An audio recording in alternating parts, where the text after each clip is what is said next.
Coming to you live from George Finnie Stadium on the campus of Baldwin Wallace University. Welcome inside our coverage of the Baldwin Wallace women's lacrosse season as they take on their crosstown rival tonight, the John Carroll Blue Streaks. I'm Brennan Gulick. Hope you've enjoyed what's been a beautiful sunny afternoon here in early April. It's definitely a quintessential spring day in Northeast Ohio, and these two programs are very much looking forward to playing in some slightly warmer weather after we've had some awfully cold spring days so far. John Carroll comes in on a nice note. They've won 3 in a row, and they have not been close games. 22-0 over Muskingum, 16-1 over Allegheny, and they just beat Otterbein most recently 22-6.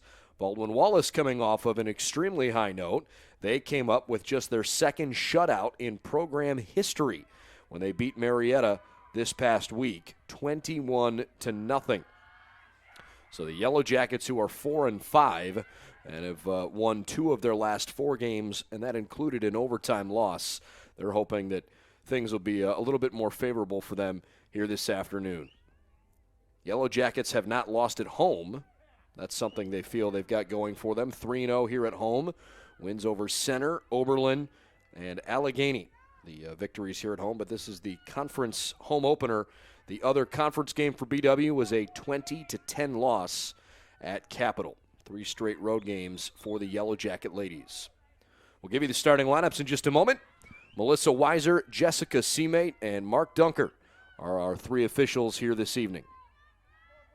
And it is a gorgeous evening as the opening draw control is won by the Jackets and immediately put on the ground. 55 degrees still in Berea, but it's very breezy. The wind is blowing from near left to far right, the way you're watching it. In fact, blowing the direction right now that Hannah Elbrechta is running toward that back corner of the field. And the Yellow Jackets will set up. Both these teams pretty good on draw controls on the season. In fact, John Carroll, one of the better teams in the country in that regard. And we get an early whistle. Savannah Jekyll will have a free position coming. It's an 8-meter. Bree Martineau, Jordan Paw, Hannah Stein, Sid Chamberlain, Savannah Jekyll, Christina Roskoff, Megan Patrick, Erica Davidson, Mackenzie Moran, Maddie Ray, and Hannah Elbrechta as the shot misses off the side of the post. And Ashley Hildreth, a sophomore who is goalkeeping. Megan Patrick has it up top, works it over to the right. This is Martineau. For John Carroll, Emma Workman, Carly Ross, Colleen Grombala, Maddie Spear, Alexis Gage. Good pass in front and a goal. The Yellow Jackets strike first. So a productive opening offensive possession for BW. Goal for BW scored by number 23, Mackenzie Moran. It's Mackenzie Moran.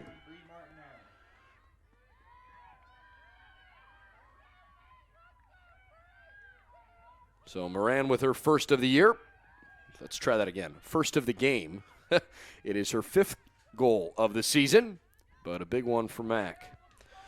Anyways, Sydney Lang, Brooke McQuinn, Sophie Grabowski, Sophie Brandamarte, Shannon Oberst, and Alex Heichman for John Carroll. And their goalkeeper is a junior from Akron, Alyssa Zablo. And Zablo's had a pretty good season so far. And you get a whistle on an illegal screen. It was whistled against Brooke McQuinn, who is coming off of her 9th career OAC Player of the Week award. That is most in conference history. Of course, this hasn't been all that long that the conference has sponsored women's lacrosse, so still fairly new. About 5 years old at this point. And Elbrecht is interfered with. Jackets lead 1-0, about a minute and a half into the game, and off one of the far right hash marks. Hannah Elbrechta will have this free position. Hannah's had a really nice season. 15 goals, 14 assists. Takes the shot, bounces it, and Zablo just keeps it out of the net. She fielded it on a hop. Couldn't keep it inside her own cage particularly well. And a foul on Maddie Ray. So John Carroll gets the restart. Blue Streaks have been a pretty high-scoring team. I referenced right at the top how offensive they've been their last 3. But in total this year, a team that really scores pretty well. Almost 15 goals per game. And they are giving up just over 8 per contest on average. Now, realize that that number is significantly lower because of a couple of teams that really aren't very good. Muskingum, they beat 22-0, and the Muskies are 1-9 this season. And they beat up on Allegheny, who in the President's Athletic Conference is having a tough year. Otterbein is 3-8, and they're coming off of a lopsided game. So give John Carroll some credit. They've played well, but I think they are looking forward to playing Mount Union here coming up. Mount Union, the other team in the league that's really had a nice season. 2.5 minutes in, Jackets lead 1-0. John Carroll has not yet had an offensive possession. They've not been able to get the ball out of their half of the field quite yet. Albrecht lobs into the middle. And Chamberlain checked from behind, so she'll take the free position.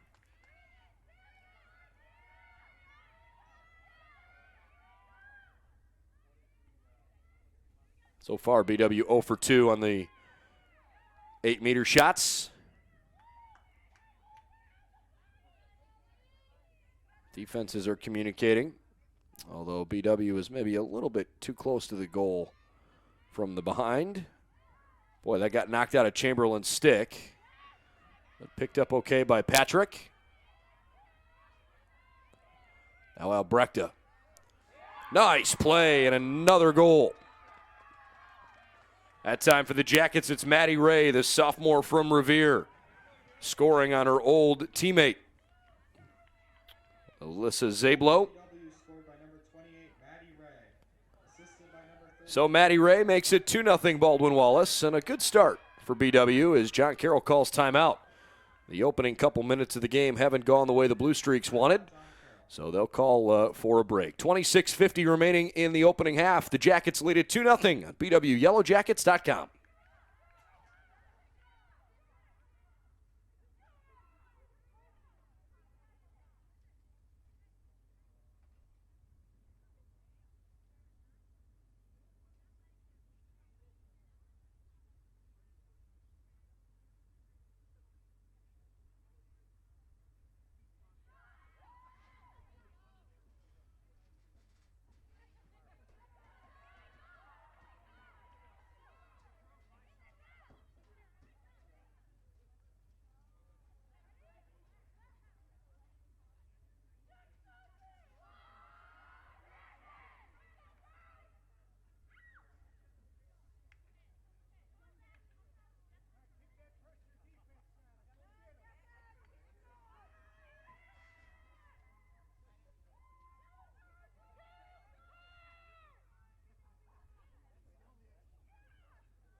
All right, out of the timeout, it's the Yellow Jackets with a 2-0 lead over John Carroll.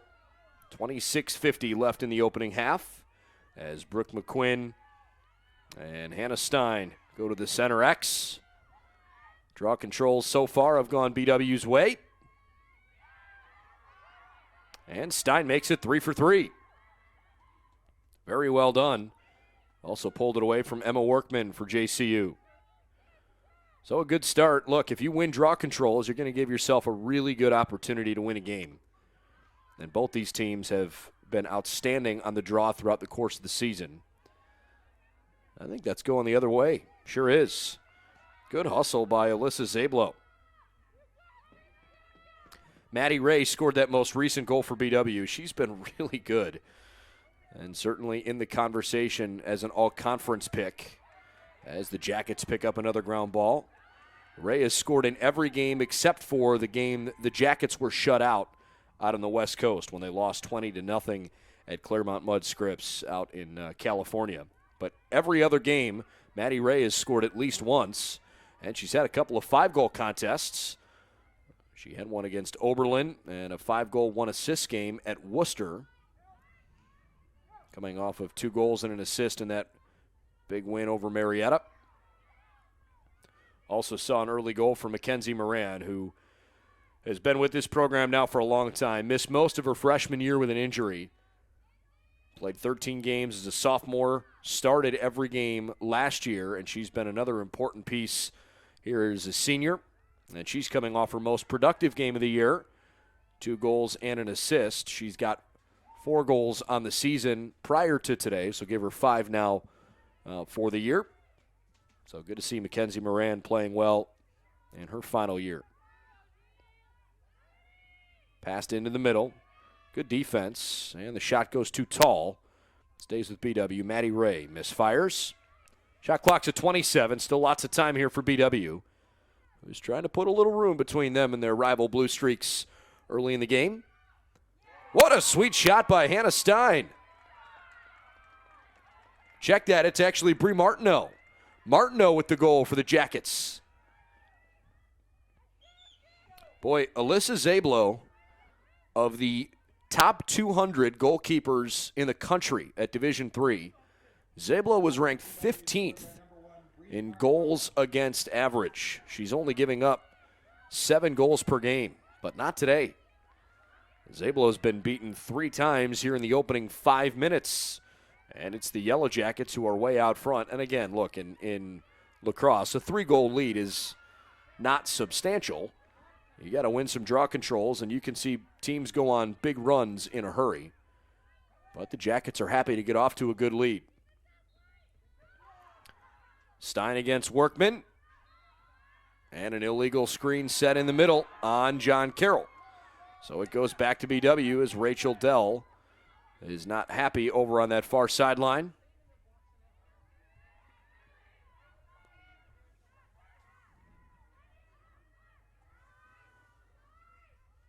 John Carroll trying to short things up defensively. They have been on this end of the field the entire game. The Blue Streaks have not had the ball once on the offensive half of the field. Albrechta zipping around, lost it. Good stick check. Here come the blue and gold the other direction. And right on cue, they pass midfield. Their pass into the middle of the pitch. Workman picks it up on a bounce. It's saved by Hildreth. The flag, I believe, was on the Blue Streaks, and it was put back in the official's pocket. So Hildreth comes away with it. Ashley Hildreth is just a sophomore, but she is the only goalkeeper on the team. And I have to imagine that that's a tough spot to be in. On one hand, you know you're always going to play. On the other hand, no one's going to bail you out if you have any tough moments. Hannah Stein successfully clears it. 23:42 left in the opening half. 3-0 BW. I am quite certain that as Nicole St. Pierre and Taylor Jordanengo manage this roster, they'll be looking for goalkeepers next year. You don't want to have only one goalkeeper on the roster back-to-back years if you can avoid it. Sometimes graduation and injuries and, other decisions that kids make, that can get in the way from time to time, but you certainly want to try to manage your roster as best you can. About 7 minutes in, it's loose right in the middle and finally scooped up by Shannon Oberst. And the clock stops for a moment. Might have been an empty stick check.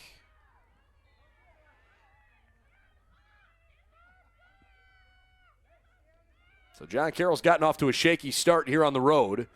Some of it is passes that aren't connecting particularly well.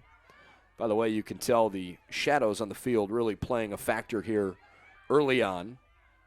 Workman makes her way toward the cage. Decent pass across. Grumbala now. She tells everybody, hey, let's stop forcing things and set something up. McQuinn and Spear. This is Spear down the right side, and it's knocked out. Megan Patrick slashed at her.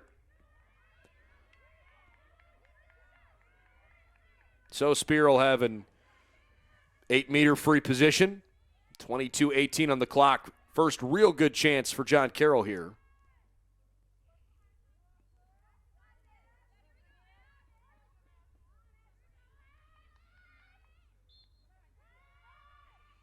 Boy, the defense closed down quickly.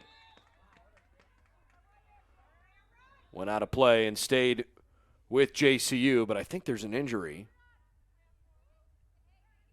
One of the Blue Streaks appears to have hurt her knee, and that might be Spear. Yep. Spear right now is holding her right knee. And the athletic trainer for John Carroll is going to run out. All right, we'll step aside while the injured Blue Streak is attended to. Again, it's sophomore Maddie Spear that got shaken up on that last play. 3-0 BW, about 8 minutes into the game. BWYellowJackets.com.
All right, play ready to resume after the injury to Maddie Spear. Hopefully she's okay, but don't want to speculate at the nature of her injury. It appeared to be her right knee, but beyond that, I certainly don't want to guess as to what may have happened.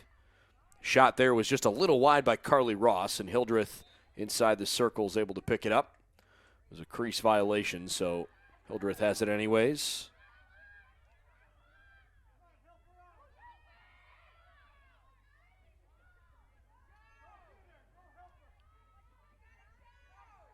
Hildreth, awfully deliberate as she looks around, trying to figure out where she wants to go with the ball.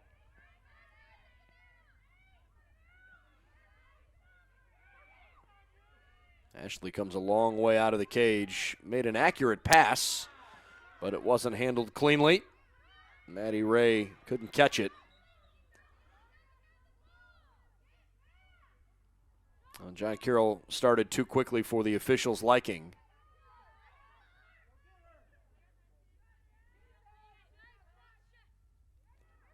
Workman for the Blue Streaks gives it up top. Carly Ross.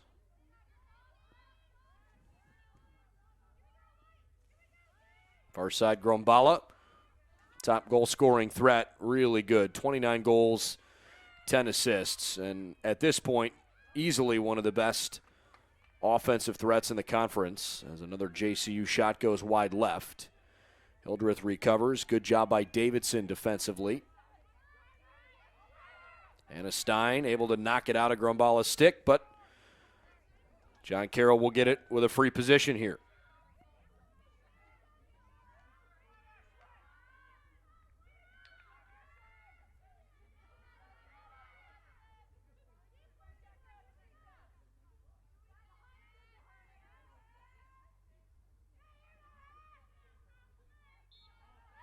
On the restart, Grombala shoots and scores.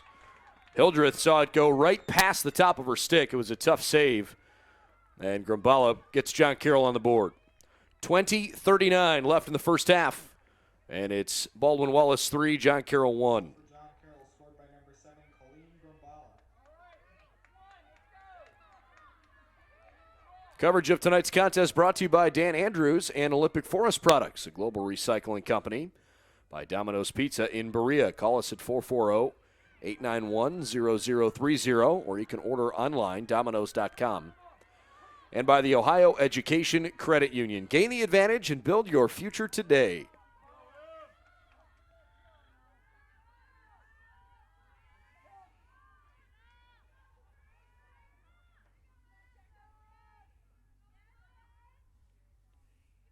Well, statistically, so far the Jackets have converted okay.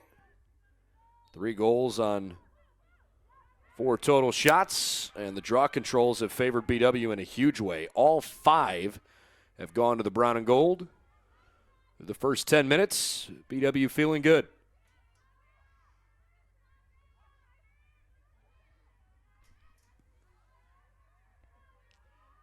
In a game like this, when you're playing against a rival, you try to break it down into just smaller chunks. I think the Jackets are happy that they've, come out ahead here in this first 10 minutes. But again, you know how quickly things can change, which is part of the reason why a Savannah Jekyll goal responding quite quickly to Grumbala's strike on the other side is important. Now it's 4-1 BW. Goal for BW scored by number 7, Savannah Jekyll. Assisted by number 1. Jekyll with her 15th goal of the year. And so 4 different Yellow Jackets have scored here in the opening 10 minutes. Bree Martineau's been involved a couple of times with 2 assists and 1 of those goals. But again, it goes back to the draw control. Jackets have taken a couple more ground balls, and they have dominated the draw controls. Workman trying to figure this out for the Blue Streaks. Anna Stein has had her number.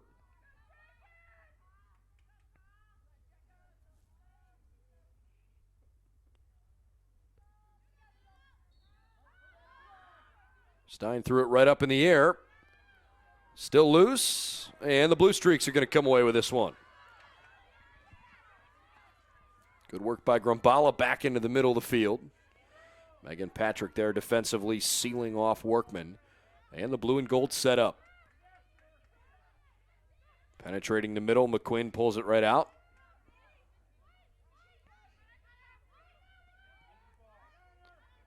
Ross couldn't go to her right, back to her left.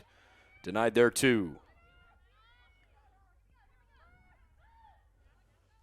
Still 58 on the shot clock. Plenty of time for John Carroll. Hildreth got pulled out of position there. Nifty little play in front, and the flag comes out just before Heischman tried to get the shot off. A young lady from Herndon, Virginia.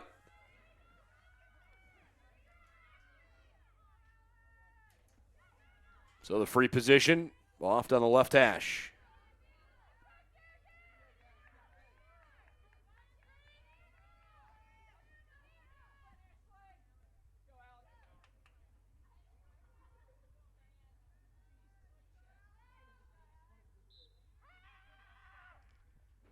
Shot too high from Heischman.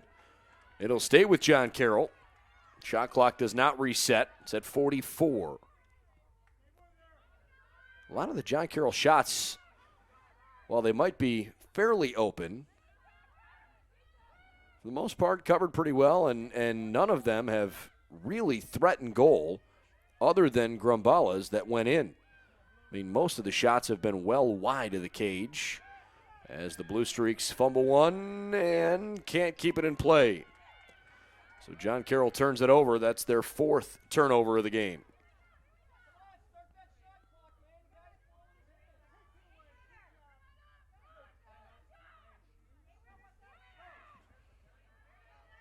Yellow Jackets try to clear it.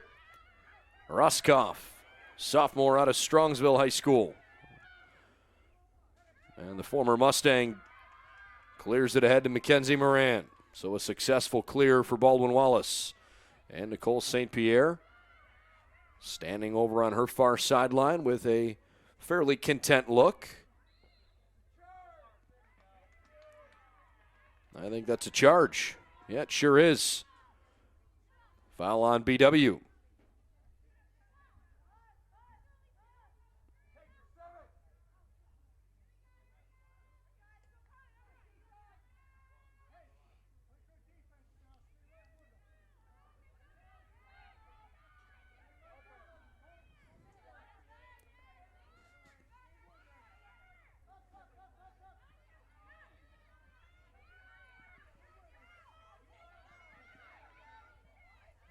Jenna Kazmarchik helps get it across. Nicely done. Grabowski there too. Oh, good pass right next to the cage, but fumbled a bit. That was a great chance for the Blue Streaks. Hildreth able to pull it in. So far, Ashley Hildreth has had a nice game, but she hasn't really been challenged a whole lot because John Carroll's passing has been frustrating them. They haven't connected very well. Baldwin Wallace passing freely. I'm talking about the shots that have been on target versus those that have gone wide. Hildreth has seen 7 shots, but most of those have not really been right on the money. Grumbala wanting to change that. Hildreth steps in front. What a great defensive play. Wow. Ashley Hildreth has it knocked out of her stick. Jackets trying to scramble defensively as Hildreth gets back.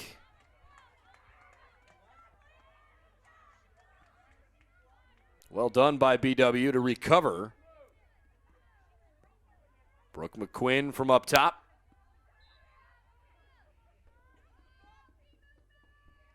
McQuinn shimmies around a little bit. The shot goes low. Boy, Hildreth's anticipation on that last interception was so impressive. And the Blue Streaks pick up the ground ball. Almost halfway through the first half. John Carroll having a tough time here on the road where BW hasn't lost this season. Jackets 3 for 3 here on their home field. Well, they haven't played here in a little while. Last home game was March 15th against Allegheny. 3 straight on the road prior to this one. But a couple of home games still to come. Yellow Jackets have Muskingum on April 13th, Mount Union on April 24th, and Otterbein on April 27th. Another Blue Streak goal. That time it's Alexis Gage, senior from Penfield, New York.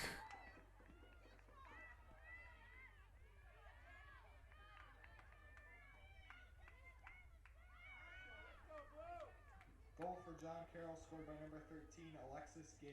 Gage with her 19th of the year. And it's a 4-2 affair with 15:40 left in the opening half. That was a little better from John Carroll's offense. We're able to at least sustain some pressure for longer.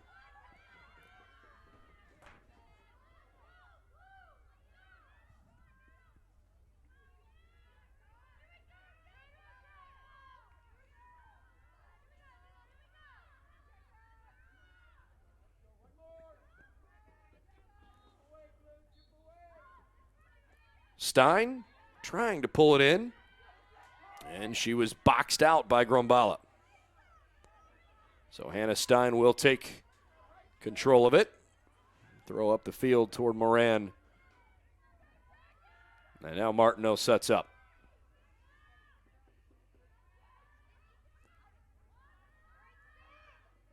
Bree is sealed off by Sydney Lang, and then Lang just takes it from her.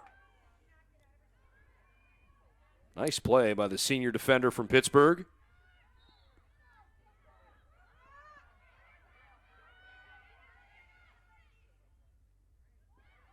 Grumbala received that lengthy pass, attacking right in the middle. I think she's going to count the goal. We'll see. I guess not. Wow.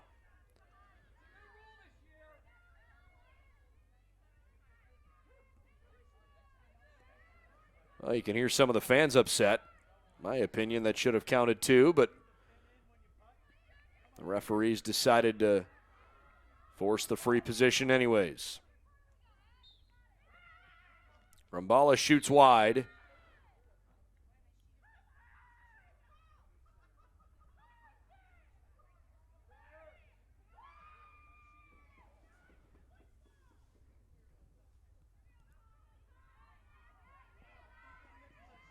Rachel Dell across the way for John Carroll, their head coach. A little frustrated at the lack of a call. She thought it should have been a penalty and not just another free position where Hildreth saves it. So the Blue Streaks might have been shorted a goal there as Hildreth chucks a nice lengthy pass right on the money up the field. Open field speed from Megan Patrick. Successful clear attempt, and now the Jackets set up. 14:32 left in the first half. Baldwin Wallace 4, John Carroll 2.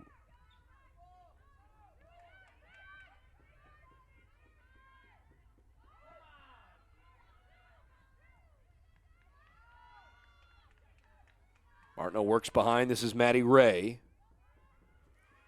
Back there with Jekyll as well.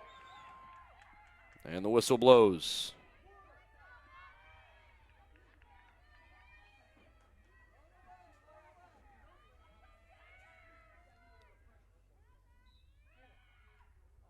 And the shot from Ray, way too tall.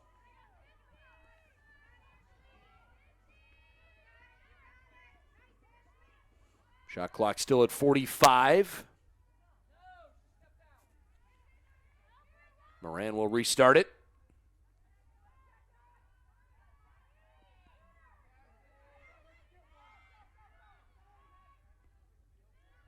Patrick looked around, didn't see anything she liked. Now Martineau behind the cage. Bree swirling around. Had it knocked right out of her stick. Another good defensive play by Brooke McQuinn. Reigning OAC Player of the Week. Up the field to Grumbala.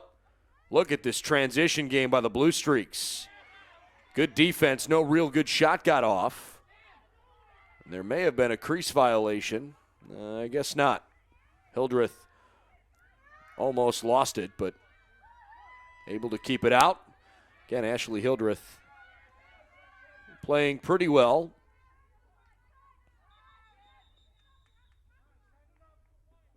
We got a timeout called by BW. 13:04 left in the first half. The Jackets got off to a lightning quick start.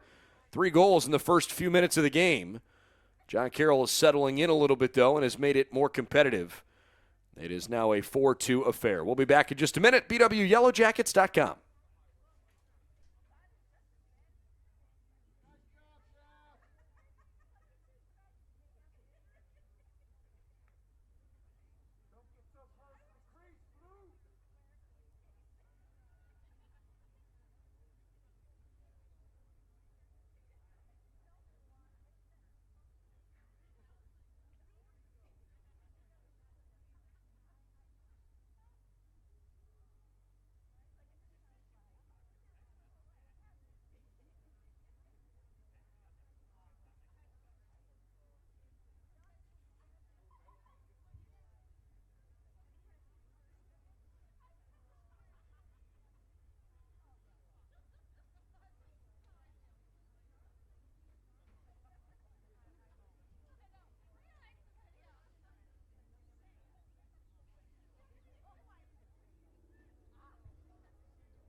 All right, out of the timeout with 13:04 left in this first half.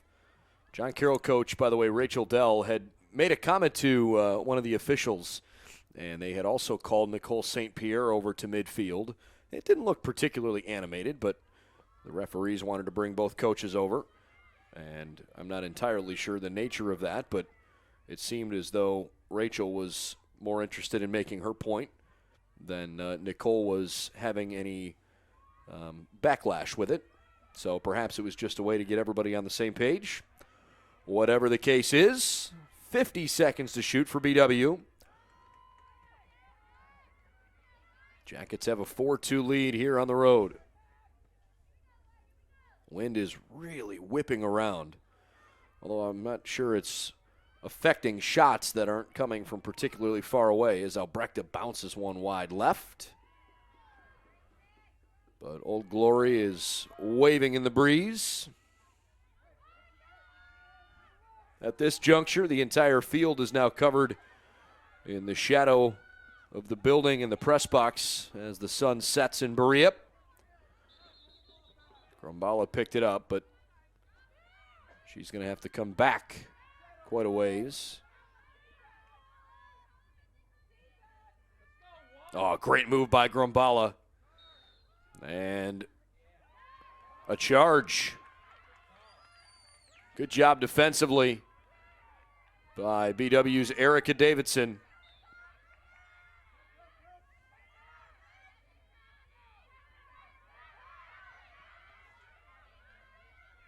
Megan Patrick, a couple times tonight, has cleared the ball really well. And she bobbled that one. And the Jackets give it up. Lang on the far side. Jordan Paw stepped in her way. Lang needs some help. So she works it in reverse, where BW is bunched on the far side of the field. John Carroll works it back to the left now.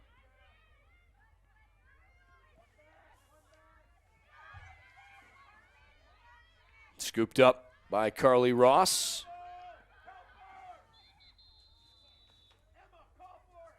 And a card's coming out.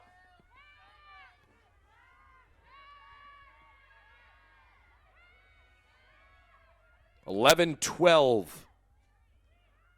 left in the first half, and a 2-minute penalty on Baldwin Wallace.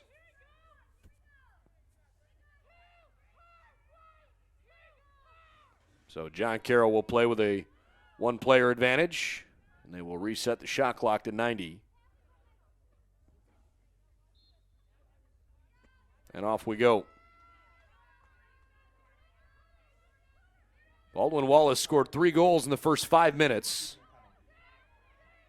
Sid Chamberlain, by the way, the culprit on that penalty.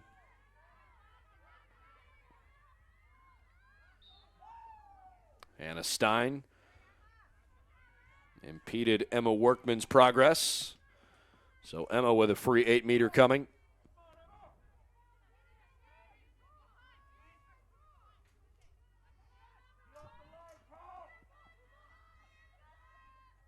John Carroll trying to cut this 2-goal deficit in half.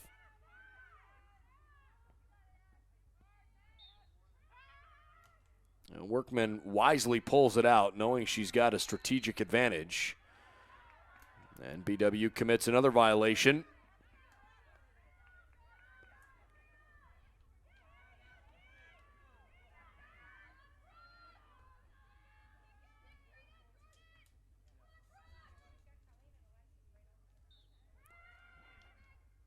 Great save by Hildreth.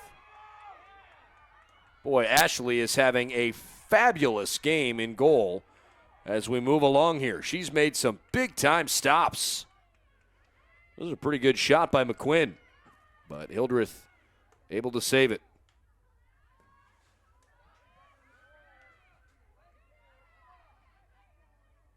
So the Jackets settle back in offensively here.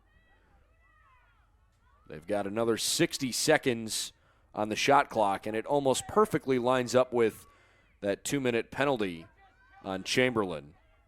I'll be curious to see how much of this BW tries to force the issue as opposed to just kill some time here and milk that penalty.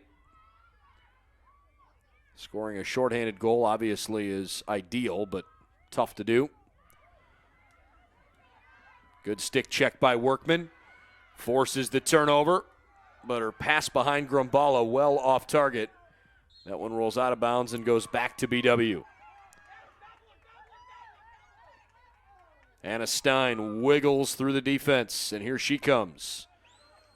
Again, when there's 9:12 on the clock, Chamberlain can resume, and that's in 12 seconds.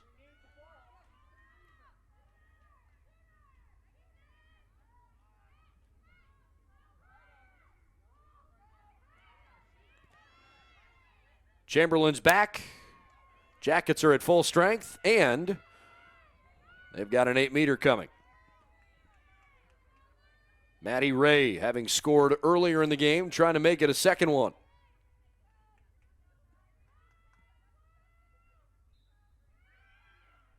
Ray shoots right off of Zablo. It stays with Baldwin Wallace. So the shot clock resets. There's a quick whistle there as the John Carroll defender, that's freshman Ashley Shuffle, that wasn't really giving enough room. And the Yellow Jackets stay on sides, not by too much.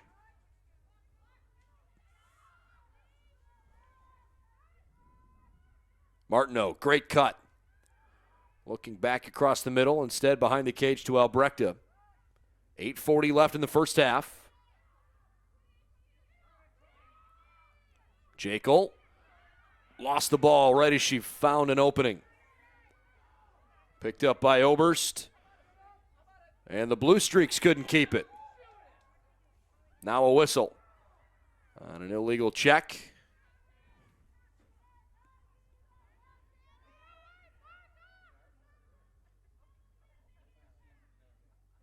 I think it's John Carroll ball. Yep, it is. The whistle was called on Sid Chamberlain. She's a pretty feisty player, but as a freshman, you like to see that.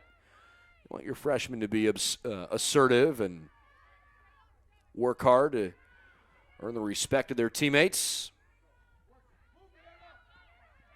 Just because you're a first-year player doesn't mean you can't have a successful season. Emma Workman sure has had a good freshman campaign, but mishandles that one. Right as she was running to the cage, it came out of her stick.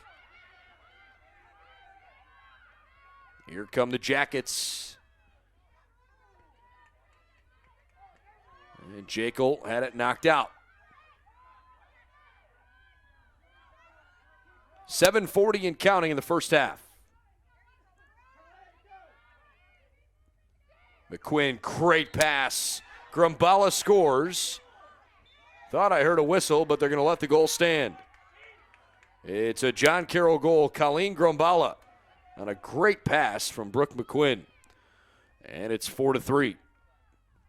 BW still up front by 1, but they've been outscored 3-1 since they had 3 goals in the first 5 minutes.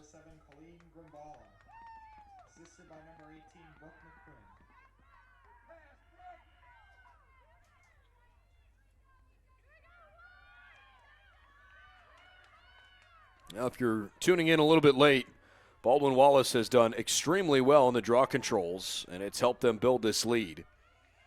They've got 6, John Carroll with just 1.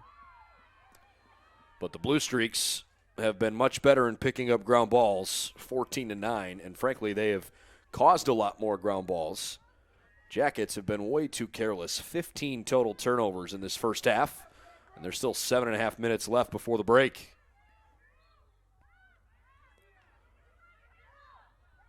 And a foul on Grumbala.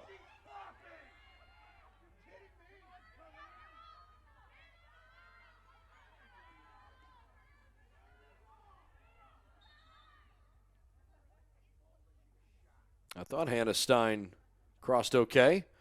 They'll reset the shot clock. All right, here we go.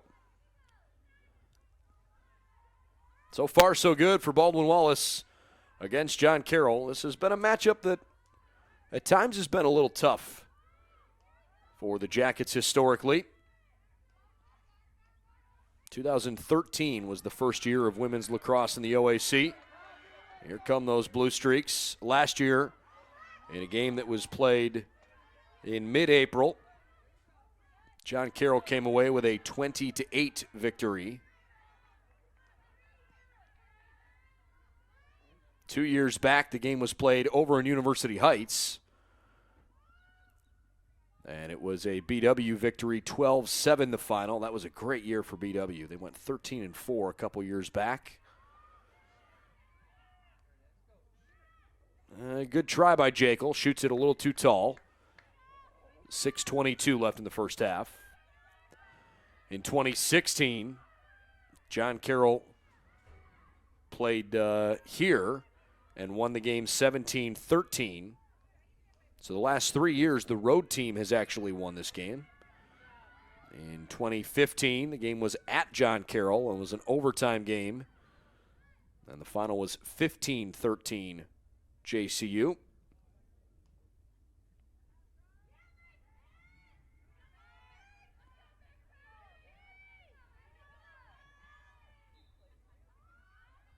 Of course, that was the first year that John Carroll had women's lacrosse.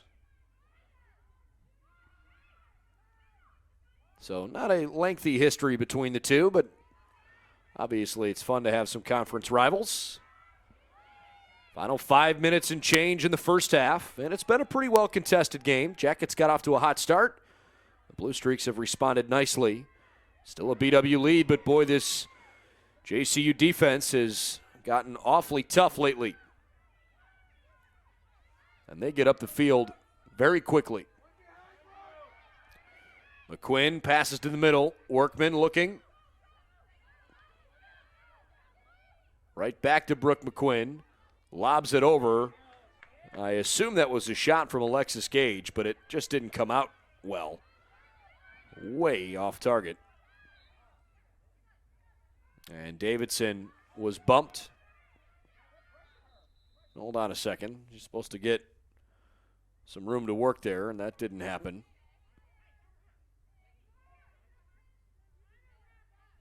So Davidson will start over.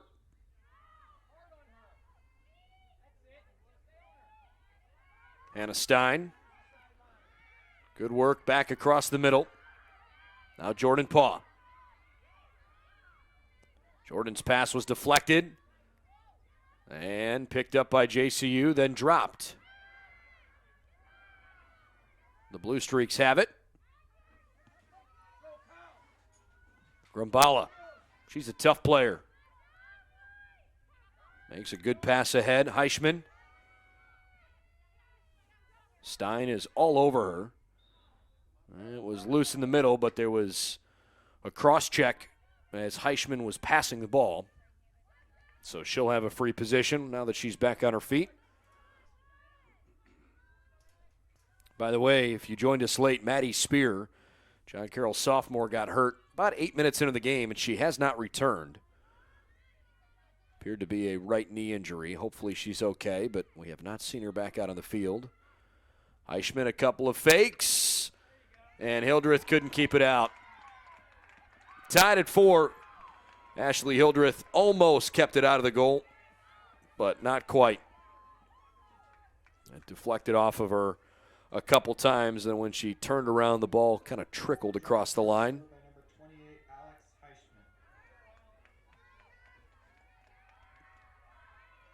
So Heischman scores her 23rd goal of the season, and John Carroll is right back in this thing with 3 unanswered goals. BW hasn't scored now in 16 minutes. And we're all tied at 4.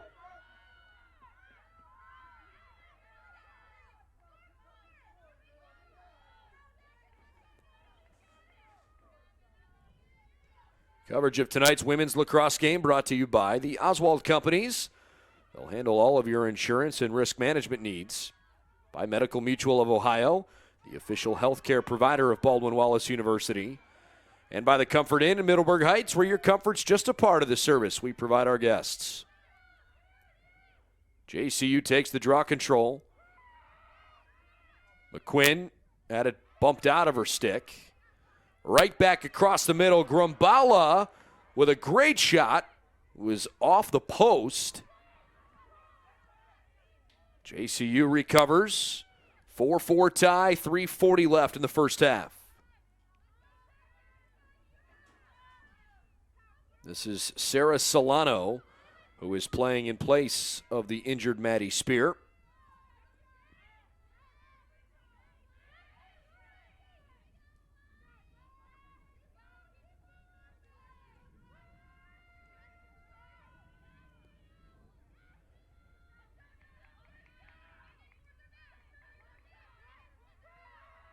Well, good work. Nowhere to get inside, though, for Gage. Good defense by Hannah Stein. Megan Patrick there, too. Patrick almost came away with it. Stein was shielded off. Both players hit the deck. And it's Hannah Stein. Man, she's tough. Lobs it ahead to Megan Patrick, one of the fastest of the young ladies on the field.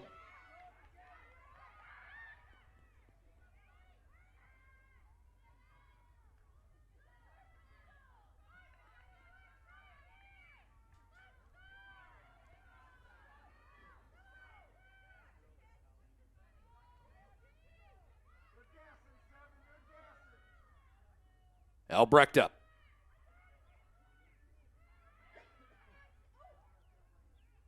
No call over there. That was a little physical on both sides. Referees letting him play. Clock's at 2:09. 4-4 tie in Berea. Both teams coming off of huge lopsided victories. In fact, John Carroll's had a few in a row. 22-0 over Muskie, 16-1 against Allegheny, 22-6 against Otterbein. Jackets just had their second program shutout victory, 21-0 over first-year program Marietta. In the meantime, Savannah Jekyll. Actually, that's Martineau, beg your pardon. Martineau wears number 1, Jekyll's in 7. It was Martineau with the foul. So back to the blue and gold. Minute 30 left in the first half.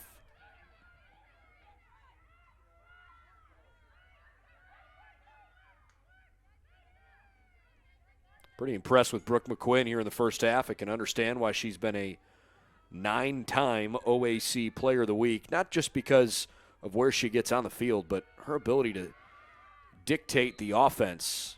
She draws some contact there and will get a free position. She's made good, long, accurate passes while on the run a couple of times. Grumbala's played well for John Carroll, but boy, that Yellow Jacket defense, Hildreth and Stein in particular. Davidson's played well. The shot misses wide right. After a hot offensive start, BW is right now in a 4-4 game because of their defense. That's a frustrating miss for JCU fans. Heichman, point blank, but threw it over the top of the cage, and it could have given John Carroll the lead. Shot clock is about 14 seconds in front of the game clock.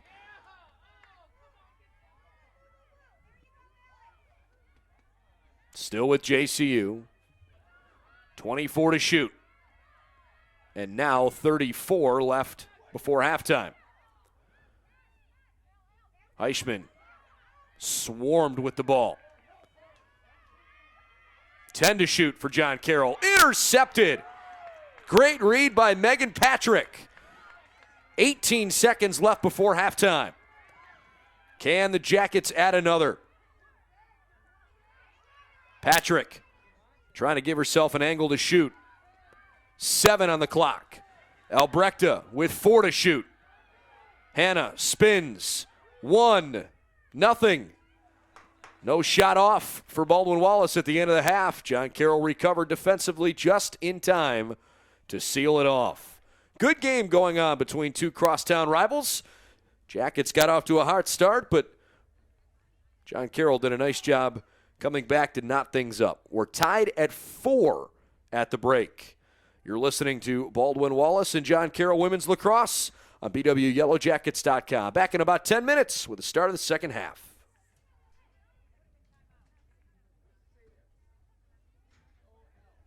Attention fans, a copy of tonight's game program can be found in the mailbox located on the south side of the press box.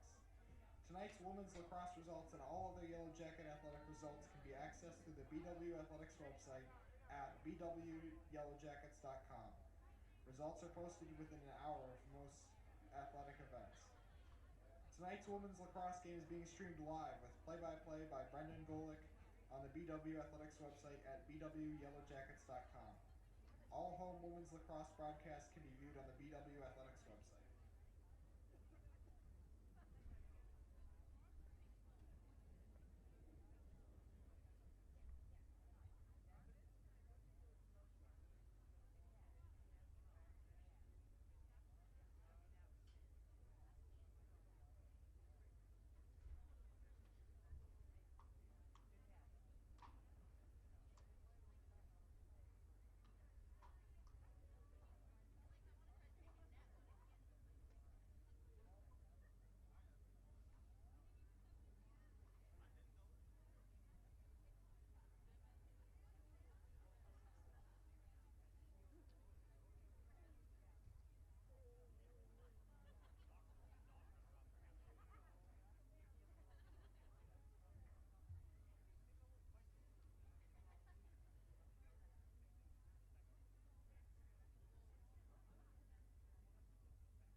Congratulations to senior first baseman designated hitter Phil Wells of Buffalo, New York for being named OAC Hitter of the Week for the first time in his career.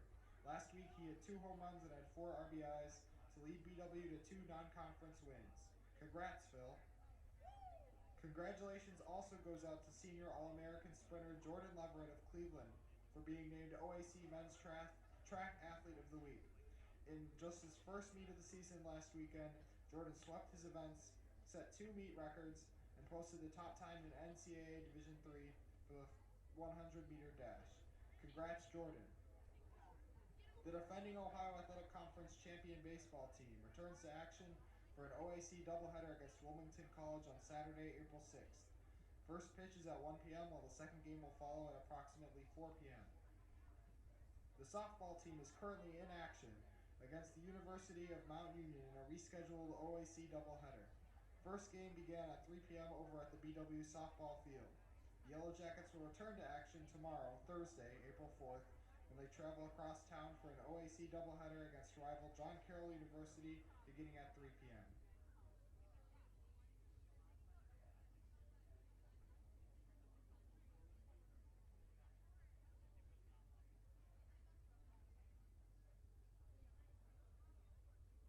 The men's and women's track and field teams continue the outdoor campaign on Saturday, April 6th at the John Holman Open, hosted by Mount Union inside Mount Union Stadium. The women's lacrosse team is idle until Wednesday, April 10th, when the Yellow Jackets head out to Ada to take on Ohio Northern University in OAC action inside Dial Roberson Stadium. The men's golf team returns to action for the first time in a month at the Papa Flowers Invitational on Monday, April 8th, hosted by John Carroll at the Shaker Heights Country Club. The men's tennis team travels out to Pennsylvania for a rescheduled non-conference match against Grove City College on Monday, April 8th. The Yellow Jackets return home on Wednesday, April 10th, to host an OAC match against Ohio Northern at 4 p.m. at the Pop Collins Tennis Courts.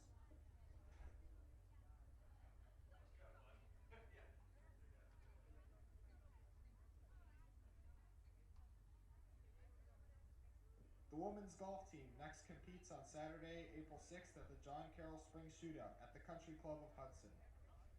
The men's lacrosse team is currently in action against John Carroll over in University Heights. That game began at 7 p.m. The Yellow Jackets remain on the road on Saturday, April 6th for an OAC game against Wilmington at 1 p.m. The women's tennis team is idle until Wednesday, April 10th, when the Yellow Jackets hit the road to take on Ohio Northern in OAC action at 3:30 p.m. at the University Tennis Courts.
Well, it's time to start the second half in Berea. John Carroll 4, Baldwin Wallace 4 on BW Yellow Jackets Brendan Gulick with you, and frankly, this game is tied at 4, and in a lot of ways it feels like a level contest. Both teams have had some really good chances. Both teams have made some very good defensive plays. It was BW that scored 3 goals the first 5 minutes, and then they've cooled off in a big way. John Carroll got off to that slow start, but responded quite nicely. The Yellow Jackets' biggest asset so far is exactly what they've started the second half here with. They have won a lot of draw controls. They took the first 6 in a row and have taken 8 of 10 now in the game in total.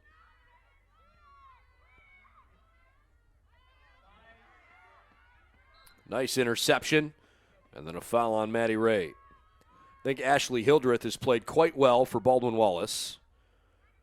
Made a couple of really good stops. Made a couple of stops that were easier, but she's also seen a lot of shots that haven't threatened the cage. That was a great pass from McQuinn up the field. Workman dropped it.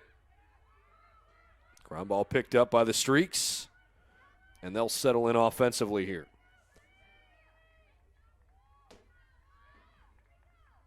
John Carroll is out shooting BW 20-12 at halftime, but only half of those 20 shots are on goal.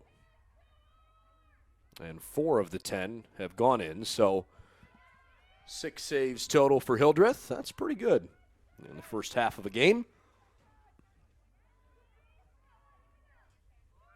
How about on the men's side? It was 8-1 BW at halftime. They're playing over in University Heights. Nice to see the Yellow Jacket men maybe with a little bit of payback, because John Carroll's men have really dominated that series, and not just winning games, but by frustrating margins. Some of them bigger, some of them small, but tight windows. Here come the Jackets here in front of us.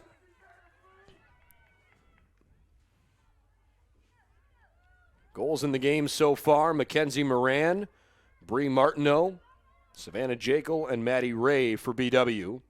Alexis Gage, Alex Heischman, and Colleen Grumbala has scored twice for John Carroll. Good find right in the middle, and the Jackets score the first goal of the half. It's Megan Patrick, 5-4 BW.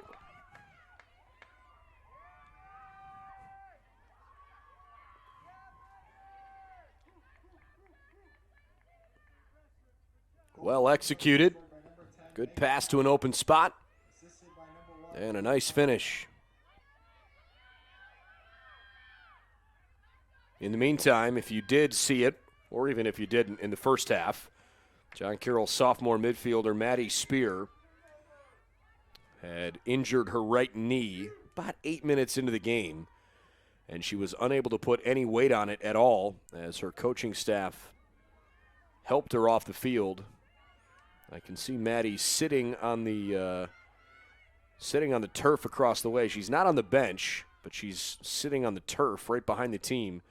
But it looks like she's got a bandage, an ace bandage wrapped around her right knee. So I would imagine, given that bandage and her current situation, I would think her return is doubtful. But hopefully it's not a long-term injury for Maddie Spear. 2.5 minutes into the start of the second half.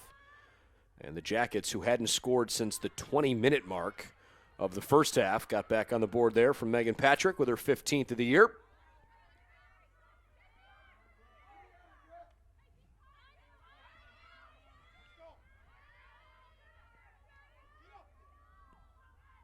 One thing BW probably a little disappointed by in this game so far is their lack of conversion on the free positions. 0 for 4 in those opportunities. It's been a troublesome spot for them throughout the year. They only score about 35% of the time throughout the whole season. That's not a number they're hanging their hat on. They'd like to be a little higher than that.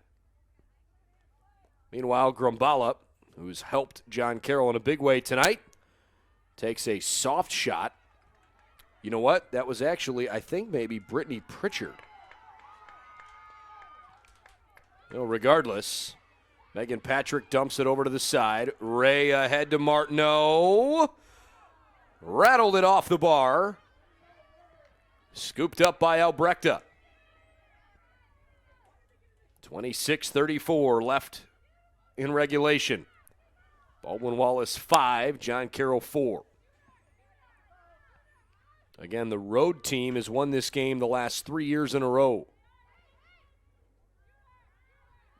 Mackenzie Moran playing with a brace around her right knee, but it's just a precautionary protective brace. She's not dealing with anything substantial.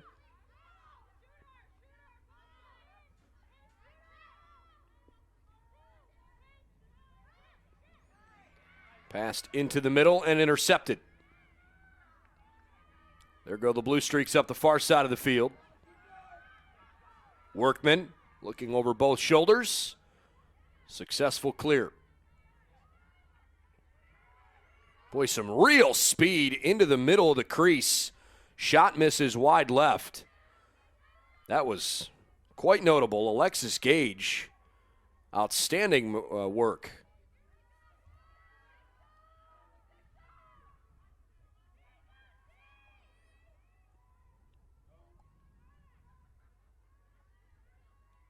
Hannah Stein, Erica Davidson have both been staunch defenders.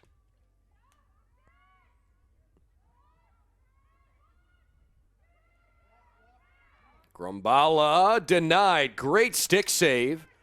Covering up the bottom right-hand corner just inside the pipe. It was a good shot, but a better stop by Hildreth. Now another one right in front. I think that is Brittany Pritchard. Yeah, it sure is. So maybe she's taking Spears' spot as Hildreth stops another shot. That one came from McQuinn. 24-38.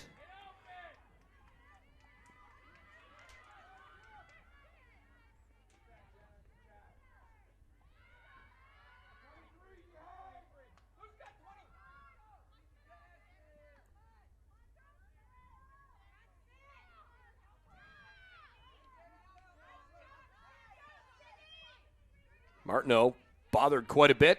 Gives it up here. Jekyll up top now to Albrecht. 6 minutes gone since the halftime.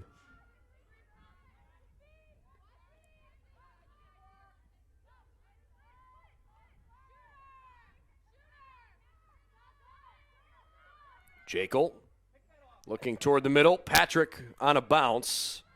Shot clock's at 35. Jackets don't have to be too worrisome yet. Good defensive rotation from John Carroll. Martineau doesn't like to go to her left. She's fighting it back to her right side, but they've sealed her off. Now the shot clock's inside 20. Martineau bounces one in. Holy smokes. Zablo must have been blinded because the shot didn't come with much velocity. Goal for BW scored by number 1, Bree Martineau. Bree Martineau makes it 6-4 BW.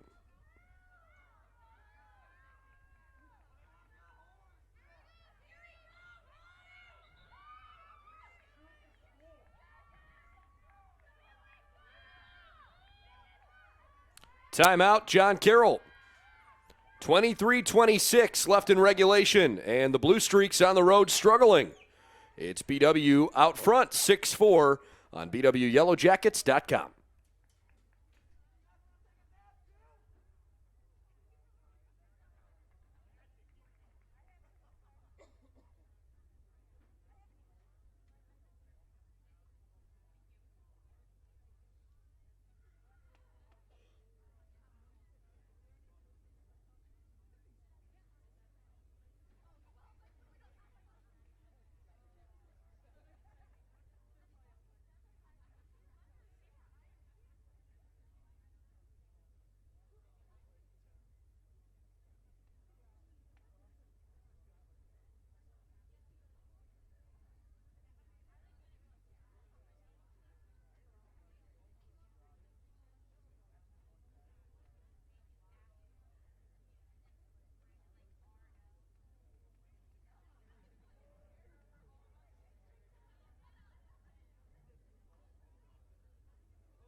out of the timeout.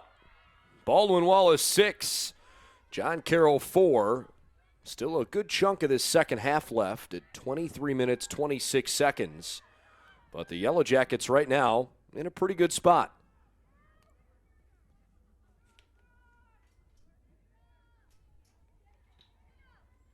It starts and ends in a lot of ways with the draw control.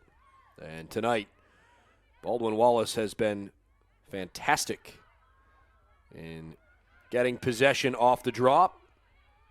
Makes life a lot easier. They've got 10 draw control wins compared to, I should say 9 now, compared to 2. As the Jackets settle in, nope, I was right. It is 10. 10 of the 12 draw controls have gone BW's way.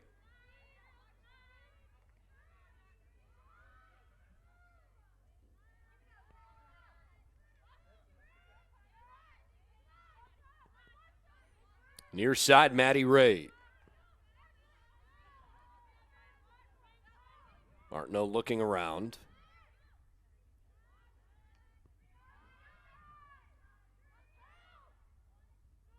You know, the days of Matty Russell and the incredible high-scoring offense that the Yellow Jackets had a couple years ago, those have come and gone. And perhaps we're seeing a new style this year of Yellow Jacket lacrosse, and in a lot of ways, sometimes you have to win games a little ugly. Sometimes you got to play a lot of defense.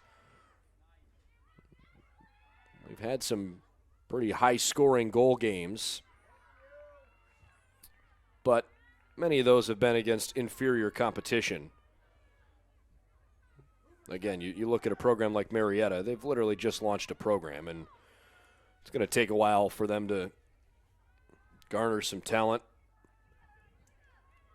Grumbala on the 8-meter free position. Couldn't put it home. And a foul on JCU. Empty stick check.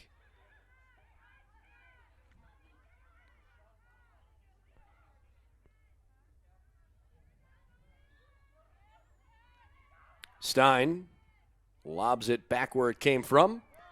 Oh, another good ground ball caused by McQuinn. And yet the Jackets come out of the pack with it.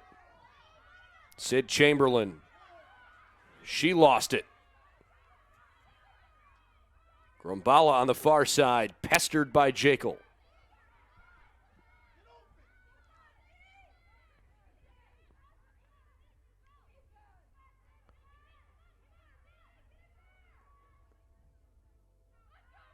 A cool but comfortable spring night. Still pretty breezy. Maybe just a little bit of light left in the sky, but sunset was a good while ago. 20 after 8 local time. 21 minutes remaining in regulation. John Carroll down by 2 on the road, having surrendered goals to Megan Patrick and Bree Martineau here in the second half. Hildreth has seen 5 shots, 3 on target in the first 10 minutes of this period.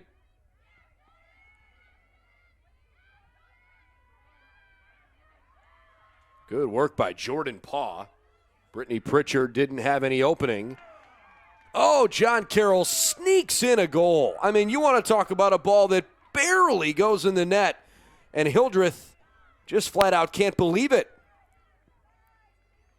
Turns around, puts her hands on her head, and says, "You got to be kidding me." You know, the goal is given to Carly Ross. A deflection that finds the back of the cage. And the Jackets take one on the chin there. You never really want to give up that kind of a goal, especially in a tight game. That's a tough one. But again, BW's taken 10 of the 12 draw controls, so they like their chances of getting the ball back here.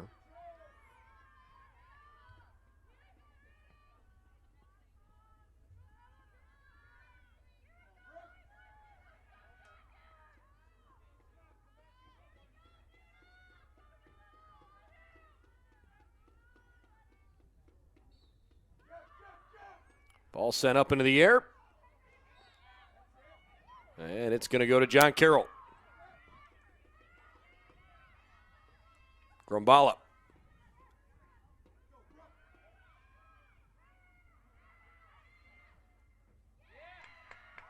Good save by Hildreth. Shot from McQuinn was a little low. Long pass to Moran. Boy, Ashley Hildreth. She's the MVP of this game right now, really playing well. Moran up the right side.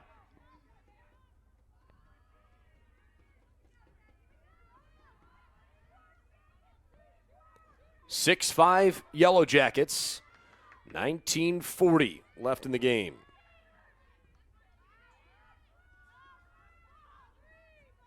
Again, BW with a couple more home games, including against their other rival in the league, Mount Union, who has been a several-time OAC champion. That's coming up on the 24th. They'll play the Muskies on the 13th. That's a Saturday afternoon, and also a Saturday afternoon game against Otterbein. I have to admit I did not see the violation, but there was a foul on John Carroll, and so a free position for BW. 0 for 4 on their free position shots. Albrechta bounces it, but Zablo kicks it away. Make it 0 for 5. John Carroll 2 of 10 on their free positions. And we've seen across the board this year, we've seen some lower success on those shots. Here's Grumbala after a great pass. And Hannah Stein commits the foul. Because of the way the defense is now allowed to align, we've seen a slightly lower percentage across the board this year in free position conversion rate. Defense can get in place a little more quickly. Oh, beautiful design, and John Carroll scores again. Carly Ross was unmarked behind the cage, and the Blue Streaks tied up at 6. That time somebody fell asleep and lost track of Carly Ross. Sophie Grabowski with a beautiful pass. Everybody got caught with what was in front of them and not the one player behind the cage. Ross caught it and made a great finish. Coverage of tonight's Yellow Jacket game is brought to you by the Cleveland Clinic Sports Health Division, the official healthcare provider of BW Athletics. Timeout Jackets. 18:51 left in regulation. It's a 6-6 tie in Berea.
Both teams coming out of their timeout breaks with some rejuvenated energy. And we have a 6-6 tie as the Yellow Jackets give up 2 in a row.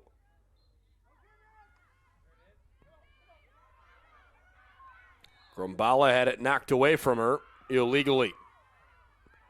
Colleen Grumbala. Boy, has she been fun to watch. You would think that with her talent and the way the season is going, she is highly potential to be an All-OAC first-team selection. Jacket fans don't like it. Blue Streak fans were happy. It's a free position. John Carroll's never led in this game. They've tied it at 4, and now it's 6. Chance to take their first lead. Heischman decided not to shoot. Passed it back across. The shot, while running across the crease, goes home. Sophie Grabowski, the freshman from Park Ridge, Illinois. And John Carroll has a 7-6 lead in a game that at one point was 4-1 BW.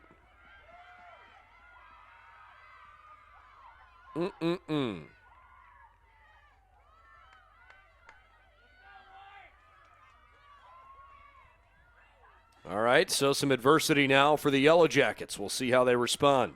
Goal for John Carroll scored by number 19, Sophie Grabowski.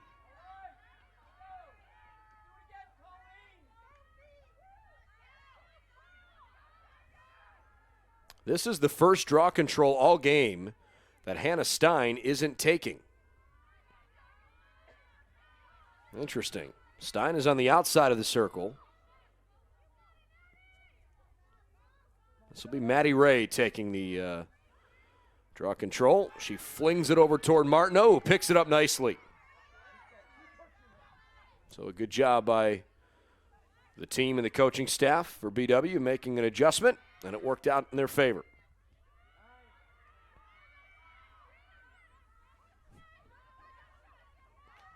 Patrick goes over to the far side.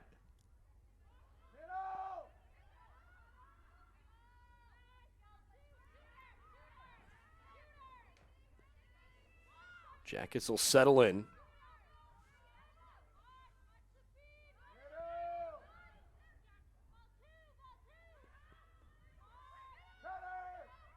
Good cut across the middle, but Patrick misfires.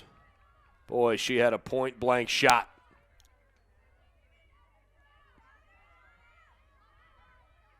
John Carroll has scored 6 of the last 8 goals in this game.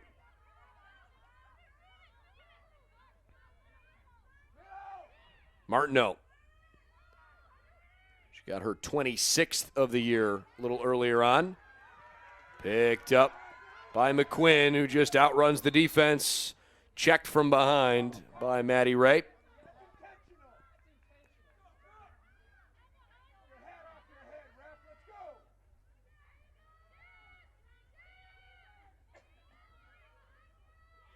Only one yellow card issued. It was to Sid Chamberlain.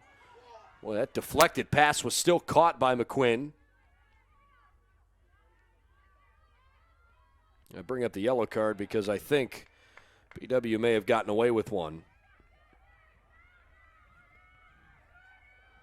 After the turnover, though, back to the brown and gold, who are in their white tops and gold skirts tonight. Stein around the defense. Look at her flying up the middle of the field.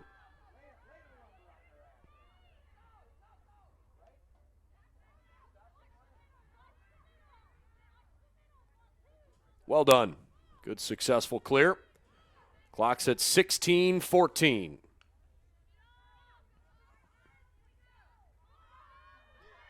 By the way, an update on some of the other Yellow Jacket events that have gone on campus or perhaps off campus, but a little bit of both. The softball team split a rescheduled doubleheader today. Softball's having a terrific year. They're now 19-3. and they've won 16 of their last 17 games. They split a doubleheader with Mount Union. It was their first conference loss, so the Jackets softball ladies are now 3-1. Women's tennis team fell to John Carroll today, as did the men's tennis team. A little disappointing for both of them. And the baseball team dropped a non-conference affair against Case on the other side of town after splitting yesterday's doubleheader with Mount Union. And as we mentioned, the men's lacrosse game was 8-1 at halftime and looked promising for BW, but quickly became 9-6. Here come the Jackets. By the way, it's now 9-8 BW in the men's lacrosse game. Actually, we have one more update. It's now 11-8.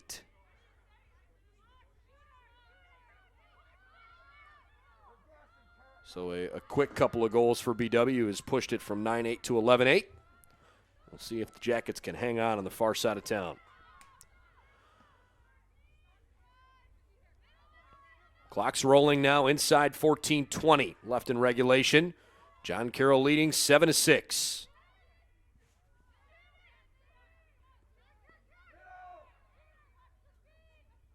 Shot clock's at 42. Still lots of time to make something happen.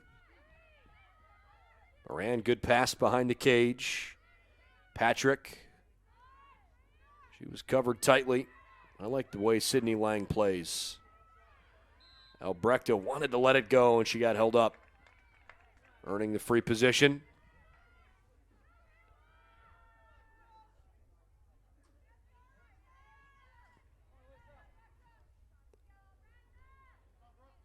A chance to tie it.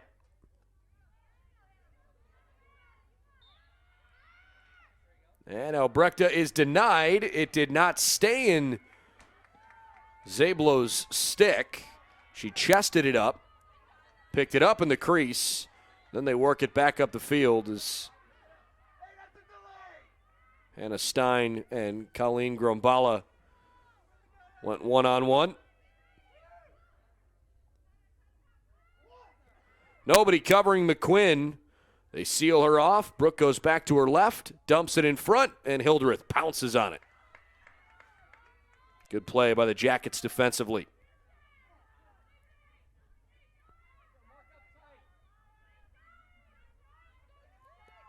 Hildreth still holding.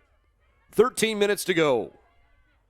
Jackets need a goal. They haven't scored since the 23-26 mark here in the second half.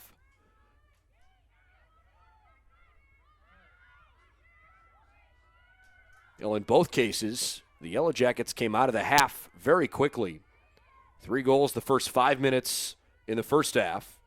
They scored twice in the first 6.5 minutes of the second half. But other than that, they've only got 1 goal and have largely been shut down. Martineau over to Maddie Ray.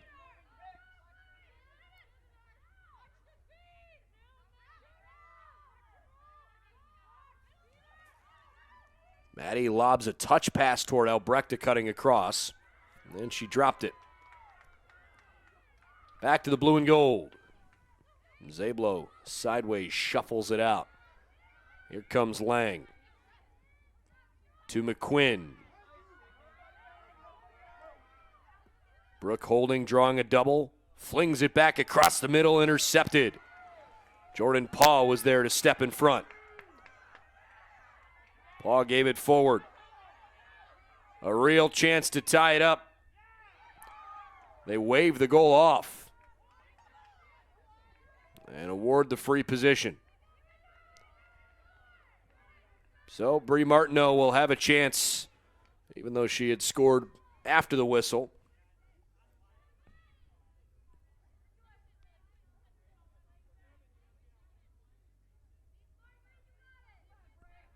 Paw checks out here. The Jackets make another sub on that far side. Brie Martineau trying to tie it up. And she's denied. Stays with Baldwin Wallace, Hannah Albrecht. 11:33 and counting. Jekyll, Albrecht, Martineau all out there. Maddie Ray shifting over to the right here. And Ray got cracked as she was held up. So the holding call gives her a 12-meter free position.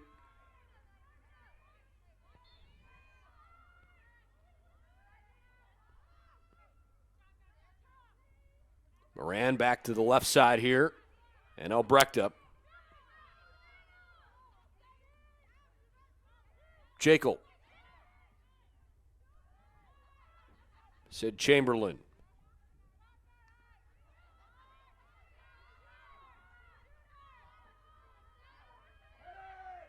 Good defense from Workman. Ray runs around her.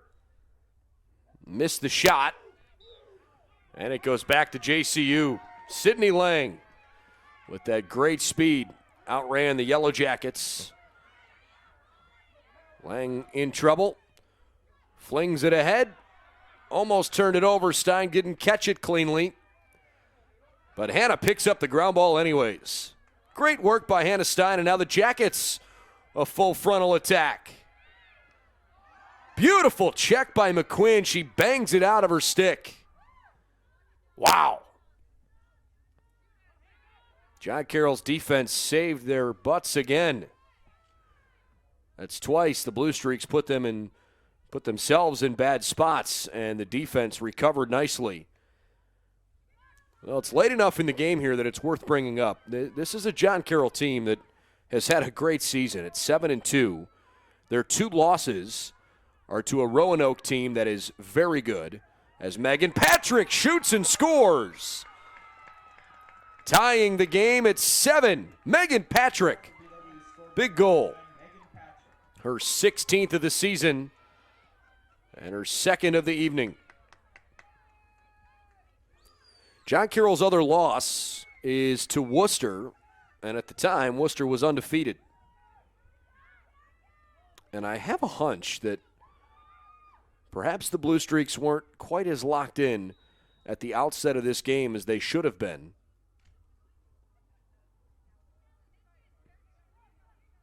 Well, Rachel Dell is calling for a measurement on the stick of one of the Yellow Jacket players. So they'll go to the far side of the field and do an official measurement.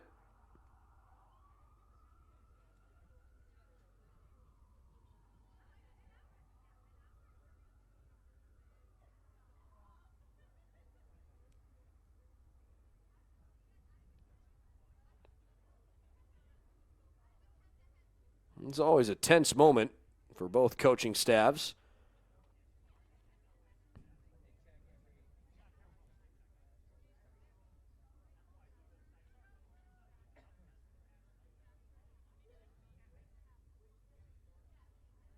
Nicole St. Pierre looking on, anxiously awaiting a decision here.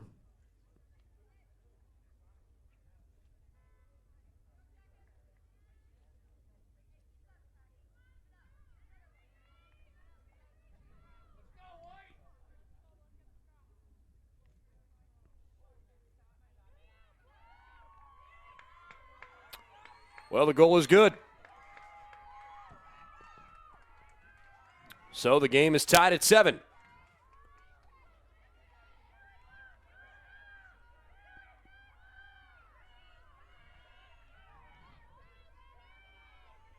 $9:51 to go. Megan Patrick with, again, her 16th goal of the season.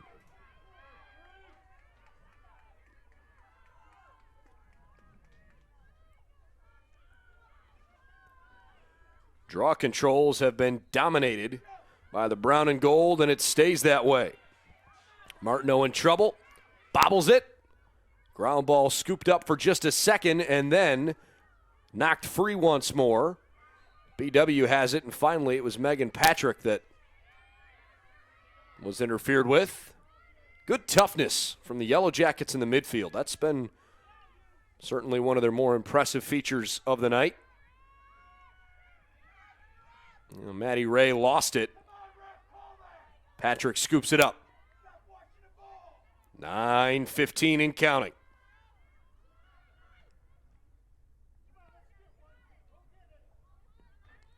Albrecht, one of the true leaders on this Yellow Jacket team. Hard to believe Hannah's finally a senior. She's been around this program for a long time and has made meaningful contributions ever since her freshman year. But now she is one of the ladies that a lot of her teammates look up to. Martineau shoots just wide right. Closest player to it was John Carroll's Allie Shuffle.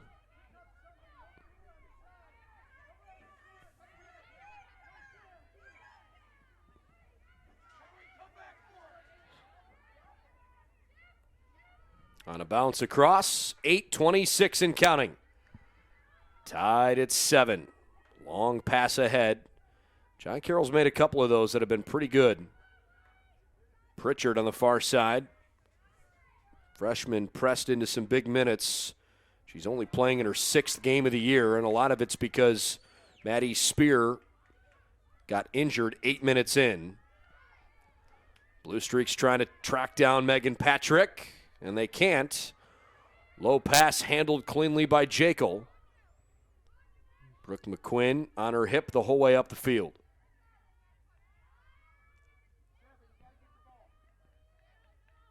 Jekyll circles around behind the cage. 7:40 and counting. Patrick just keeps it in the offensive zone. Martineau sealed off, back to the right side. Moran to Albrechta, cutting back into the middle. Martineau's got it. She scores. Bree Martineau, a 3-goal night. Goal for BW scored by number 1, Bree Martineau. Assisted by number 33, Hannah Albrechta. And with 7:21 left in regulation, the Jackets have retaken the lead.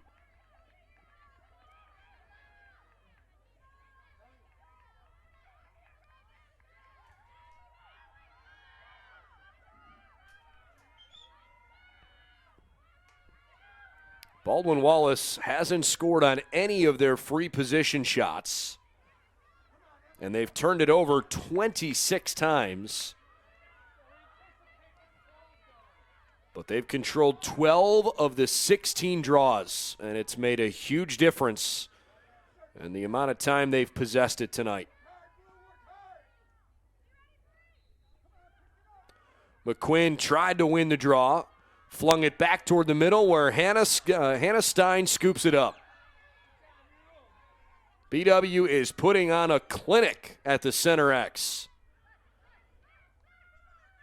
It's way too early to try and kill time. Both teams still need to stay aggressive. It's just a 1-goal game.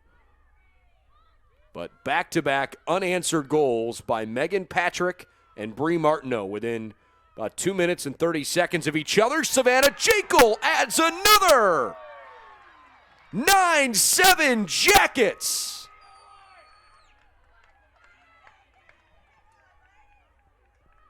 Goal for BW scored by number 7, Savannah Jekyll. Assisted by number 10, Megan Patrick.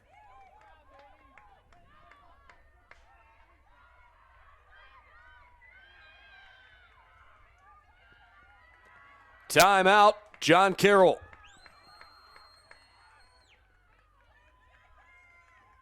What a response by Baldwin Wallace. We'll see if they have enough to finish off the final 6:47 on BWYellowJackets.com.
Well, tensions are building here in Berea for the visiting John Carroll Blue Streaks, who are unbeaten in conference play, 7-2 on the year, and have won 3 in a row by massive margins.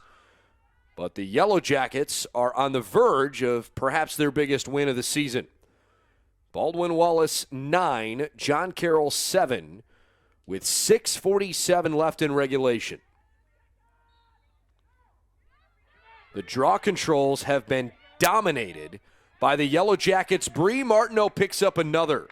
That's 14 of 18 draw controls for BW.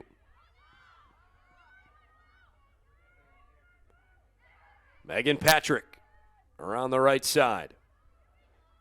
Jackets really need to add another goal before they can feel comfortable about this because, again, let's say the Jackets lose a draw control or two, and all of a sudden, your back's against the wall. You have to stay aggressive late in a game when you're up a couple goals. We're at the 6-minute mark remaining. BW hasn't lost a home game this year, 3-0, but they have lost 2 of their last 3, although they're coming off a big win at Marietta. Albrecht commits the foul.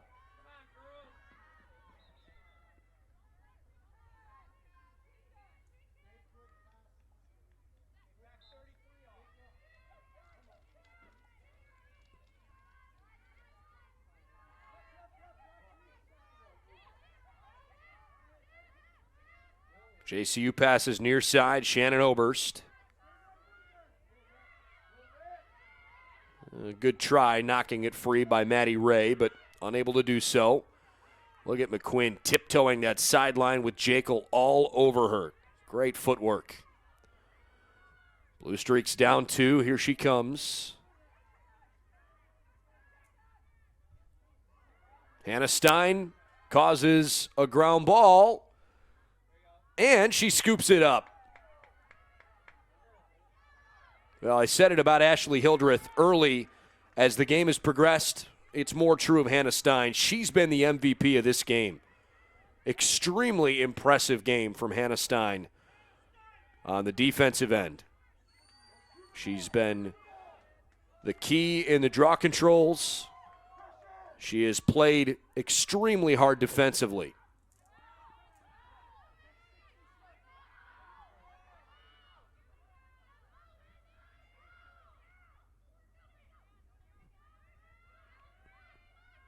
Martineau couldn't score there.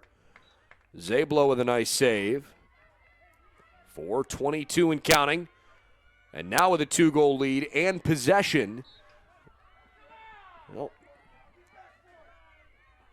that was an untimely comment. John Carroll takes it back. I was about to say you could feel a little bit better about it if you were a Yellow Jacket fan, but right away they coughed it up. Foul on Paw. Only 4 minutes left.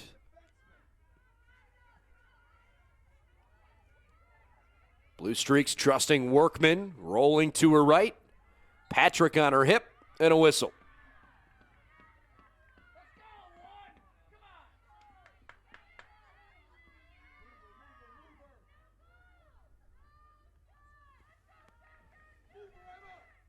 Emma Workman with a free position, and this one is critical for both teams.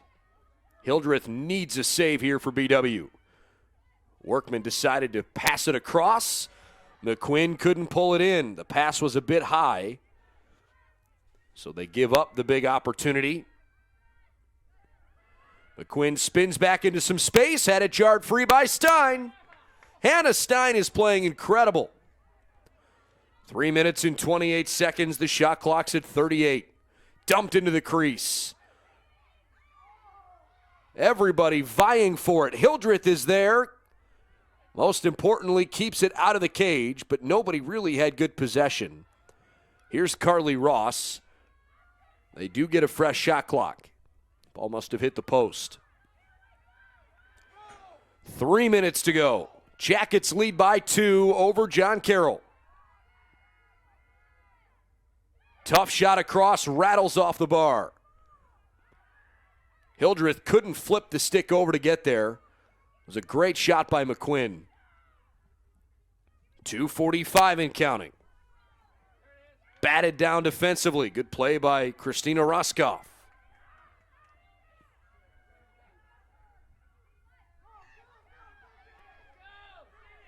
Ground ball picked up in the midfield by the blue and gold. Check that, the brown and gold. Last year, this game was not particularly close. You might remember JCU came to Berea and beat the Yellow Jackets 20-8. So this would be a really meaningful win and certainly the best win of the year for BW. They last beat John Carroll 2 years ago on the road, 12-7. 2 minutes to play. It's a 2-goal lead for the Jackets. John Carroll has it. Ahead toward Grumbala, off the top of her stick. Hard collision. It's a cross-check on Stein. JCU ball. Clock is rolling, 1:42. Grumbala. All she needs is a little tiny window. And the clock stops for a free position, 1:31.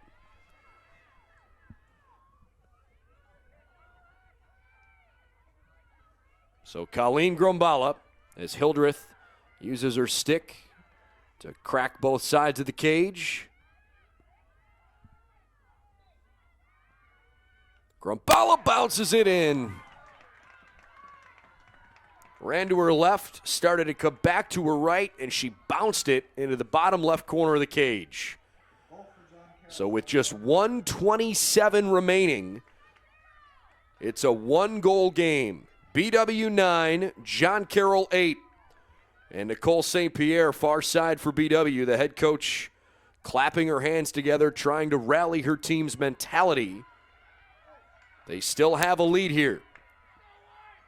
Shot clock will be off because we're within 90 seconds. It's at 1:27. Not a huge crowd, but they are a passionate one tonight.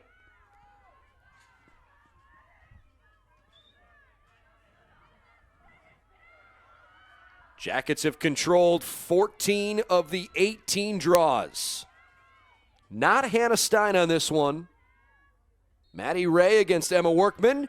Ray flings it toward Martineau. McQuinn bats it out of Martineau's stick. And then a hold on Bree. There goes McQuinn.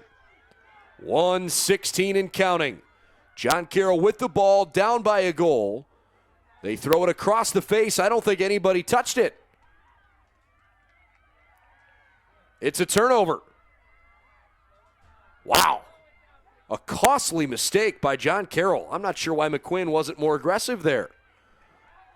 Hannah Stein running around. Avoids McQuinn. Cuts back into the middle with 50 seconds to play. Stein doing it all herself. 42 seconds and counting. John Carroll needs to cause a turnover here. Hannah Stein finally gave it up. 28 seconds in counting. This one is going right down to the wire. Long pass up the field. It's loose. Controlled by Carly Ross with 17 seconds. Ross looking around. 12 seconds on the clock. JCU needs to get a shot off to try to tie the game. They get the shot, but it misses left. 5 seconds to go. The clock resumes. Working to the left. There's the horn. The game's over. What a thrilling victory for Baldwin Wallace. 9-8, the Yellow Jackets hang on and beat John Carroll. Fabulous effort by the Yellow Jackets tonight. And on top of winning a rivalry game, they won a game in which they had to defend like crazy for 60 minutes. A terrific effort. The Yellow Jackets controlled 14 of the 19 draws tonight. And even though they committed 30 turnovers, they played really hard defensively, and it was just enough by the end of the night. Leading goal scorer for either team was Bree Martineau and Colleen Grumbala. Both had 3-goal nights. Carly Ross scored twice in the second half. Savannah Jekyll and Megan Patrick had 2-goal performances for the Yellow Jackets. Ashley Hildreth gave up 8 goals, but she made 12 saves and faced 33 total shots. Great work by Ashley Hildreth tonight as well. So with the win, the Yellow Jackets go to 5-5. They're now 2-1 in conference play. The Yellow Jackets handed John Carroll their first OAC loss. John Carroll is now 2-1. They are 7-3 overall. I'm Brendan Gulick. We'll look forward to seeing you back for the next home contest.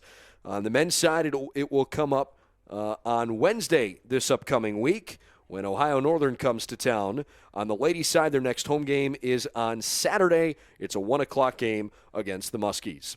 Have a good night, everybody. 9-8 the final score. Yellow Jackets win here in Berea.